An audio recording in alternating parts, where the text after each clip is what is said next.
कुछ दिन पहले मैं गया डीमार्ट, खरीदे कुछ सामान और मिला मुझे एक छोटा सा बिल। तो आज हम देखते हैं कि इस बिल में कौन कौन सी जानकारी होती है जिसका यूज करके डीमार्ट अपनी टाइम, एनर्जी और मनी को बचा सकता है। तो देखते हैं इस वीडियो में। सबसे पहले हम देखते हैं कि इस बिल में कौन कौन सी जानकारी है जिसका यूज करके हम एनालिसिस करेंगे। सबसे पहले यहाँ पे दिया हुआ है डीमार्ट के स्टोर का लोकेशन, उनका फ़ोन नंबर। फिर जो यूज चीज़ें कर सकते हैं हम वो है bill number, bill date, bill time, voucher number, cashier के डिटेल, प्रोडक्ट के डिटेल्स, प्रोडक्ट की क्वांटिटी और प्रोडक्ट का टोटल अमाउंट जितना हमने स्पेंड किया। एक और चीज़ जो यूज़फुल है वो है ऑनलाइन पेमेंट, जो है यहाँ पे यूपीआई के थ्रू हमने पेमेंट किया है। एनालिसिस करने के लिए सबसे पहले हमें डेटा को प्रिपेयर करना पड़ेगा एक एक्सेल शीट पे। सबसे पहले bill number, bill date, time, product details, quantity, total money spent, यहाँ हमने अपने डिटेल्स फीड कर दिए गाइस। लेकिन जब भी हम एनालिसिस करते हैं तो हमारा उद्देश्य रहता है पैटर्न फाइंड करना, और पैटर्न फाइंड करने के लिए हमें एक डेटा से काम नहीं बल्कि हमें मल्टीपल डेटा चाहिए रहते हैं। तो हम यहाँ पे मान के चलते हैं कि एक डीमार्ट के स्टोर पे एक दिन में 20 कस्टमर्स ने विजिट किया अलग अलग टाइम पे और उन्होंने खरीदे अलग अलग सामान। तो इसे बनाते हैं इस एक्सेल शीट पे। तो यहाँ हमारी एक्सेल शीट रेडी है गाइज। यहाँ पे मैंने एक कस्टमर ना लेके 20 कस्टमर्स का डेटा लिया है। तो चलिए हमें इस डेटा को रीड करना होगा। तो रीड करने के लिए हम पांडास लाइब्रेरी का यूज करेंगे। और हम पांडास का क्यों यूज कर रहे हैं? क्योंकि यहाँ पे डेटा कम है। अगर डेटा ज्यादा रहता तो हम पाइस्पार्क यूज करते।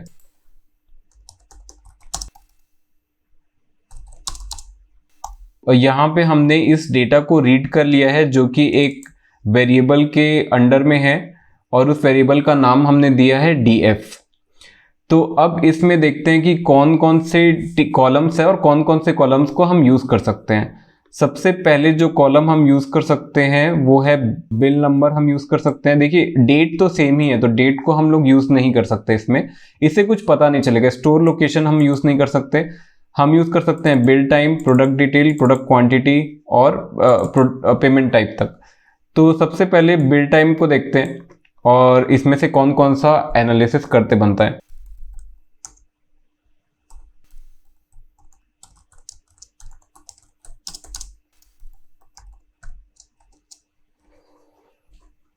हमारे पास एक इनसाइट अवेलेबल है जिसमें यह डिटेल मौजूद है कि कौन सी टाइम पे कितने कस्टमर्स ने अपनी बिलिंग करवाई। जैसा कि 10 बजे 2 कस्टमर्स ने अपनी बिलिंग कराई और जो यहाँ पे मेंशन है 18 मतलब 6 PM। तो 6 PM को 4 कस्टमर्स ने अपनी बिलिंग कराई, 1 2 3 4। और 7 बजे जो है वो 7 कस्टमर्स ने अपनी बिलिंग कराई। तो इससे हमें यह पता लगता है कि 5 बजे से 8 बजे तक भीड़ ज़्यादा होती है डीमार्ट में, क्योंकि बिलिंग ऑलरेडी ऑब्वियसली ज़्यादा लोग करा रहे हैं। अब इसी इनसाइट को हमें ग्राफ की मदद से देखते हैं कि वो कैसा दिखता है। तो ये कोड मैंने फीड किया है, चलिए इसे रन करके देखते हैं। तो जब मैंने इसे रन किया तो ये जो डिटेल्स हमने ऊपर देखे वही अब हम ग्राफ की मदद से देख रहे हैं दोस्तों कि 10 बजे 2 कस्टमर्स ने बिलिंग कराई, मतलब जो भीड़ थी थोड़ी सी ज़्यादा थी, फिर भीड़ कम हुई, दोपहर का टाइम है। और इसके बाद जो है 5:30 और 6 बजे से भीड़ बढ़ती गई। 6 बजे 2 लोगों ने बिलिंग कराई, 7 बजे 7 लोगों ने, फिर 8 बजे 2 लोगों ने। अभी हमने ग्राफ का यूज करके तो देखा कि कौन से टाइम पे कस्टमर सबसे ज्यादा आ रहे हैं, लेकिन अब देखते हैं कि डीमार्ट इस डेटा का एक ऐसे यूज करके अपनी टाइम, एनर्जी और मनी को सेव करता है। तो एज एन एग्जांपल मान के चलते हैं कि एक डीमार्ट का स्टोर है, उसमें 10 फुल टाइम वर्कर है और एक वर्कर की सैलरी है 15,000 और 10 वर्कर की सैलरी ऑब्वियसली 1,50,000। अब डीमार्ट ने एनालिसिस किया और ये पता लगाया कि भाई 4 घंटे ही भीड़ बहुत ज़्यादा होती है कस्टमर्स की, तो इन 4 घंटों में हमें एक्स्ट्रा वर्कर्स चाहिए, राइट। तो वो क्या करता है कि 10 पार्ट टाइम वर्कर को हायर करता है सिर्फ इन 4 घंटों के लिए, ठीक है। जब इन 4 घंटों के लिए हायर करता है तो पर वर्कर जो है 7.5 हो जाता है यहाँ पर। अगर ये सिर्फ 4 घंटों के लिए एम्प्लॉय कर रहे हैं दोस्तों, तो एक एग्जाम्पल के तौर पे मान लीजिए एक वर्कर को 7.5K दे रहा है, मतलब 7.5 थाउजेंड। तो 10 वर्कर को कितना देगा? 75K, ठीक है, 75K, 75,000। तो यहाँ पे डीमार्ट ने कितने रुपए सेव किए? 75,000 सेव कर लिए। और एक तो यहाँ पे एक मनी सेव हो गया। अब सेकंड करते हैं कि कैसे यूज कर सकता है। डीमार्ट इसे अपनी वेबसाइट पे डाल सकता है ताकि कस्टमर, अगर मान लीजिए किसी कस्टमर को क्राउड कम चाहिए या फिर बिल बहुत जल्दी हो जाए, उसे टाइम पे लाइन पे वेट मत करना पड़े, इसका डिटेल चाहिए, तो वो बाकी टाइम पे आ सकता है जहां जिस टाइम पे भीड़ नहीं होती है। अब देखते हैं कि और कौन कौन सी डिटेल है और कौन कौन से कॉलम हम यूज कर सकते हैं। तो यहाँ पे बिल टाइम तो हमने यूज कर लिया। अब देखते हैं कि प्रोडक्ट डिटेल्स, प्रोडक्ट कौन कौन से सबसे ज्यादा बिक रहे हैं इसके बारे में। यहाँ पे हमने प्रोडक्ट डिटेल से ग्रुप बाय किया, फिर आईडी मैक्स और आईडी मीन मेथड से फाइंड किया दोनों चीजें। तो इसे रन करके देखते हैं। हमारे पास रिजल्ट आया कि the best selling product is shampoo और the least selling product is jeans. Yeah that makes sense, क्योंकि डीमार्ट एक ग्रोसरी पे ज्यादा फोकस करता है, ग्रोसरी और जो डेली नीड्स के सामान है। एक पर्सन ने शैम्पू खरीदा, 10 शैम्पू ले लिए, फिर shampoo shampoo shampoo shampoo shampoo shampoo shampoo, तो शैम्पू सबसे ज्यादा बिका है और जींस सबसे कम बिका है। अब इसी चीज को हम ग्राफ के फॉर्म में देखते हैं। तो यहां पे एक ग्राफ हमें मिला है जिसमें शैम्पू 55% और चिप्स 20%, जींस 20%, 25 और 20%। अब देखते हैं कि इस डिटेल का यूज करके डीमार्ट कैसे अपने पैसे, टाइम और एनर्जी बचा सकते। ये सेकंड इनसाइट है जो भी हमने फाइंड किया और ये ग्राफ है जो भी हमने देखा। तो शैम्पू सबसे ज्यादा बिक रहा है। अब देखते हैं कि मार्केटिंग के लिए कैसे इसे यूज कर सकते हैं। तो सबसे ज्यादा जो सामान बिक रहा है, मान लीजिए कोई नया शैम्पू मार्केट में आया है और वो बहुत ज्यादा ही बिक रहा है, तो डीमार्ट क्या कर सकता है, डीमार्ट मार्केटिंग कर सकता है उस चीज की। एक जगह पे उस प्रोडक्ट के पैम्पलेट लगा सकता है कि देखो ये प्रोडक्ट हमारे पास अवेलेबल है, और उसको एक सामने में रख सकता है ताकि कस्टमर उसको जरूर देखे, ताकि जो चीज ट्रेंडिंग में रहती है कस्टमर से बाय करता ही है, तो उसे सामने में रख सकता है। जो चीज कम बिक रही है उसका फाइंड कर सकता है कि वो चीज कम क्यों बिक रही है। या फिर तो क्या कर सकता है, डीमार्ट एक फिजिकल स्टोर है, राइट, तो उसके पास स्पेस लिमिटेड है। अब वो जींस मान लो एकदम ही नहीं ही बिक रहा है, कुछ महीनों के लिए, कुछ सालों के लिए, तो वो जींस का जो एरिया है, जिन एरिया में जींस रखा है उसको छोटा कर सकता है, क्योंकि वो चीजें ऑलरेडी, मान लीजिए जो लोग डीमार्ट आ रहे हैं उनका फोकस जींस नहीं है, उनका फोकस है शैम्पू और डेली नीड्स की चीजें। सेकेंड है अवेलेबिलिटी।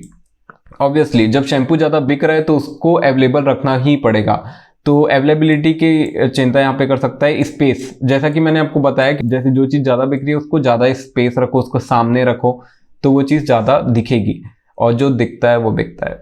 तो यहाँ पे सेकंड इनसाइट हमने काम किया। और अब देखते हैं थर्ड इनसाइट और क्या क्या चीजें यहाँ से निकल सकती है। तो थर्ड यहाँ पे आई थिंक हम लोग टोटल अमाउंट स्पेंड को भी यूज कर सकते हैं और पेमेंट टाइप को भी यूज कर सकते हैं। तो सबसे पहले पेमेंट टाइप देखते हैं कि कौन लोग ऑनलाइन ज्यादा पे कर रहे हैं या फिर तो ऑफलाइन, मतलब कैश के थ्रू ज्यादा पे कर रहे हैं।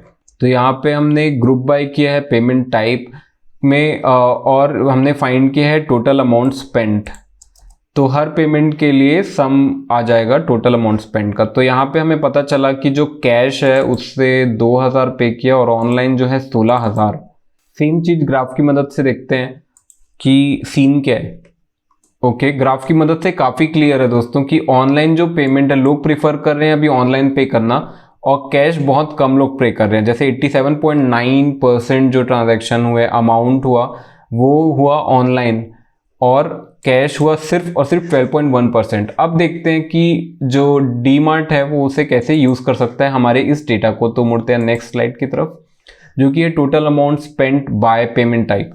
ओके, तो दो चीजों का इसमें बेनिफिट कर सकता है। पहली बार डीमार्ट को ट्रेंड पता लग सकता है, क्योंकि हमने एक ही दिन का डेटा लिया दोस्तों और एक ही स्टोर का। तो मान लीजिए हम बहुत महीनों का डेटा ले रहे हैं या तो साल भर का डेटा ले रहे हैं, तो हमें एक ट्रेंड पता लग जाता है पूरा ऊपर नीचे। ओके, अभी ऑनलाइन लोग पेमेंट ज्यादा कर रहे हैं तो हमें एक ट्रेंड पता लगता है कि ठीक है, लोग सेफ फील कर रहे हैं ऑनलाइन पे करना।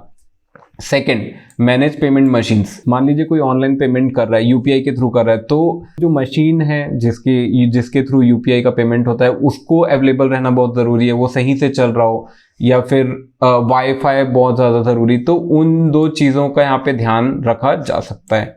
अब मुड़ते हैं अपने एक और कॉलम की तरफ, which is total amount spend. ठीक है, देखो अभी हम एक एक कॉलम ले रहे हैं, हम दो दो तीन तीन भी कॉलम ले सकते हैं, इसमें कोई इशू नहीं है। तो ये अभी हम देखते हैं टोटल अमाउंट स्पेंड।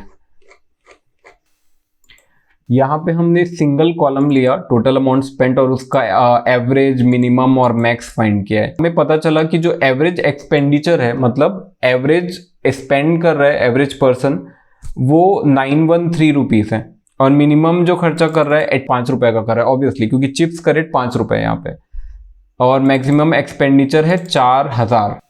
तो हमें इससे यह पता चलता है कि लोगों का अपर कैप कितना है, मतलब लोग कितना खर्चा कर पा रहे हैं।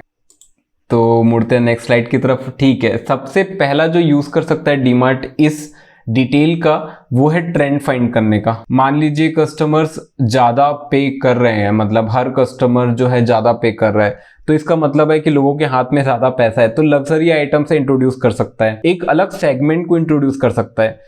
जैसे लड़कियों के लिए कॉस्मेटिक में और भी वैरायटी आ सकती है, लड़कों के लिए भी और भी किसी भी चीज की जो इलेक्ट्रॉनिक आइटम है उनमें और कर सकता है, बच्चों के लिए खिलौने और कर सकता है। इससे हम फ्यूचर अपनी प्लानिंग भी कर सकते हैं, तो ये भी काफी इंपॉर्टेंट है।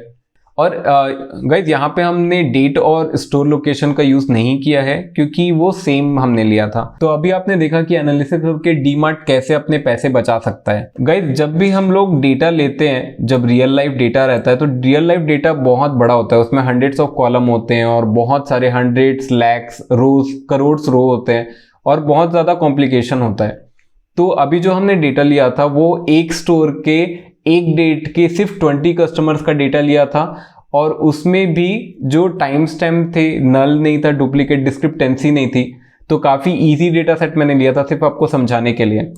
तो रियल टाइम डेटा और तेज रहता है। सेकेंड जो चीज़ है वो data is the new oil, इसीलिए इसे बोला जाता है क्योंकि इसमें टाइम, एनर्जी और मनी तीनों सेव होता है, क्योंकि इसमें पैटर्न हम पता लग जाता है और उसके बाद हम टाइम, एनर्जी और मनी को सेव कर सकते हैं। So that's it for the video. मैं आशा करता हूँ ये वीडियो आपको अच्छा लगा होगा। अगर अच्छा लगा तो कमेंट सेक्शन में मुझे बताएं और मिलते हैं नेक्स्ट वीडियो में।